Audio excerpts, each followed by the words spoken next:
So the Flowster calendar is a very handy feature, and it's actually where I start my day in Flowster every single day, so I can get a very visual view of exactly what I need to work on a given day. To get to the calendar, either use the calendar link on the nav bar, or of course, if you're in the library, you could choose view as, and it will take you directly to the calendar. So I'm just going to switch over to my live division so that you can see kind of what the calendar looks like when it is populated with tasks. So the calendar is, like as I mentioned to you, it's the super visual way to know exactly for you or for someone else on your team what is due today or potentially even overdue. So let's have a look at the weekly view of my calendar. So you can see at the time I'm recording this video, it's the 5th. So you can see I have my daily routine checklist, which we'll cover in another video because it's having a daily routine in Flowster is a fantastic thing to do. And then there are some other, the pink ones are actual full workflows over which I have ownership. And then the purple ones are a single step of a workflow which has been assigned to me, and all of that has been covered in other videos. So I can see here in looking that this is all the stuff that I need to get done today. Now let's hop back over to my demo division to show you a few other things.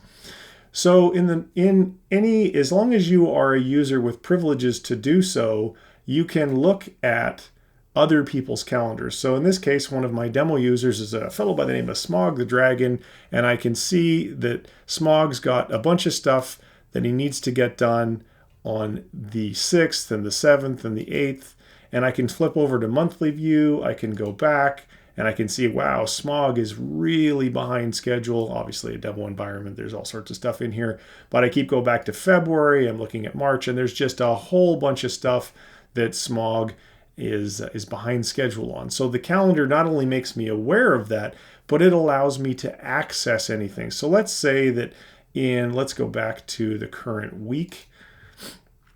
And let's just look at this particular one here. I realize, okay, so this was due on the 30th, overdue, need to address this.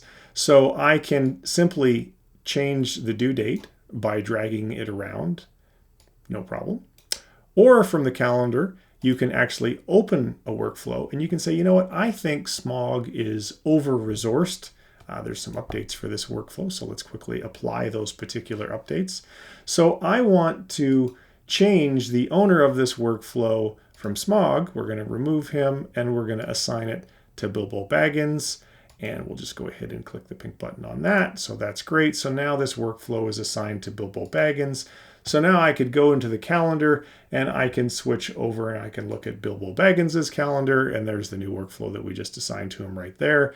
You'll also notice this little alert here. Bilbo has 13 tasks without due dates. Tasks without due dates are never a good thing. So I would encourage you to go and look at those things, and then you can actually drag them onto the calendar and give them due dates, or you could double click on them to open them up and give them due dates. Whatever way you would like to do it is how you can do that. So the calendar, just to summarize, is a super, super handy visual way to see exactly what you or other people on your team have to get done today, as well as maybe tomorrow, as well as what might be overdue.